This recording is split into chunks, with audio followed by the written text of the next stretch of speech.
Now this here is an adventure. I've never come out on my fire escape before. Living here for 24 years, I came out on my fire escape because I want to redo this segment on creativity. I did something in my bucolic little backyard earlier, but it was, I looked like a mug, like the anonymous, like pixelated. It didn't work out. Anyway, so this week's segment on creativity has to do with creative blocks. And this is something I get asked about quite often. Oh my God, look at the sunset back there. Oh, it's so pretty.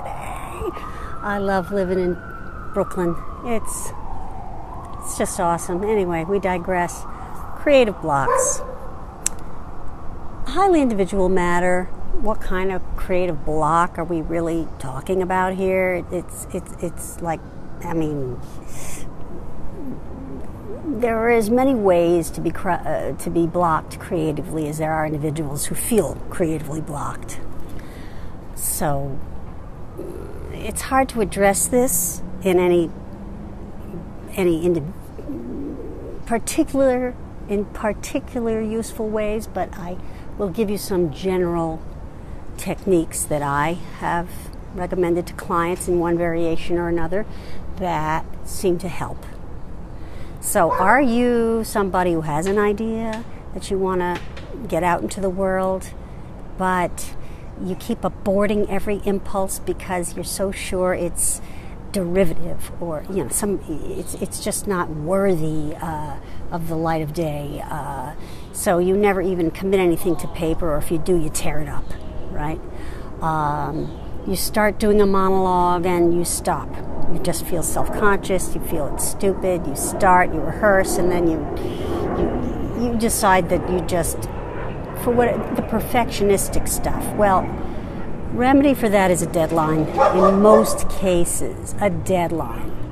It's kind of like when you want to clean your house, you throw a party. You have to have a deadline with teeth, and having people show up and look at something, that usually works. If you have people you trust well enough to bear your nascent offering to. If you have 50 million ideas and there is not one that is really compelling enough for you to commit to, that's another form of block. It's another form of procrastination, and cancel. It's another form of perfectionism. All right, because it has to be the perfect idea, and it has to grab me by the throat, and it has to, those are the thoughts running around in your head that don't allow you to make a decision. That's what those dogs barking are, and they are not on cue. However, yeah, go over there and shut up. So, there are different ways to make a decision, all right? But if you have to show up at the same time every day, this helps because you're going to play around with these different ideas. You show up at the page, you show up at the rehearsal studio, you show up at the easel, whatever it is. Somerset Maugham, the writer, someone once asked him, "Do you write from inspiration?" And he said, "Yes, I do write from inspiration, but fortunately inspiration strikes at 9 a.m. every morning." So that's the difference between a professional and an amateur. You just have to sit there. It's very painful sometimes, but you have to sit there. And you pay attention to showing up, not to how you feel. Something I sometimes recommend to people who can't settle on something or just can't seem to generate the next idea is to just wander the streets. Literally wander the streets with no aim, no place to be. Block out an infinite amount of time. Stop and sit at cafes. Just watch people. Take pictures of things. Moodle about. Brenda Euland was a wonderful teacher of writing, and she wrote a book called If You Want to Write. It's very dated in its language, but it's great. And she used to talk about how the artist needs to moodle. You need to moodle, people. Go out there and moodle already. Moodle about. Washing dishes is a very, very good way to moodle. Doing things that don't take a lot of your intellectual attention. Washing dishes, great ideas come to me while I do that. And it's not surprising to me that Saint Lawrence is supposed, in the Catholic tradition, it's said that he attained enlightenment while washing dishes as a monk. Doesn't really surprise me. Mundane activity, working out. But the thing is, you will have lots of ideas that come to you when you get these, when you're moving your body that way. Don't waste that, right?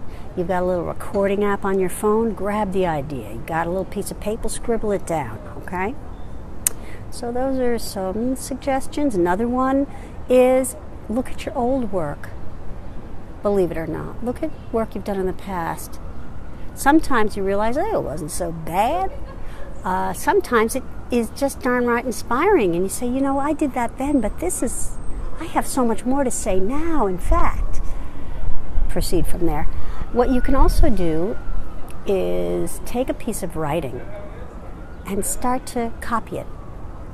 It doesn't have to even be your own writing, just a piece of a poem, something. Just start copying it and taking it off in your own direction. Right? So those are a few ways to overcome artist block. Of course, when I work one-on-one with people, it gets much more to the heart of their particular situation. So if it's interesting to you, the idea of working with a coach, just shoot me a message and we'll set something up. If you have ways of becoming unblocked that I haven't mentioned that have worked for you, please put them in the comments below and share them with our little Creative Calling coaching community.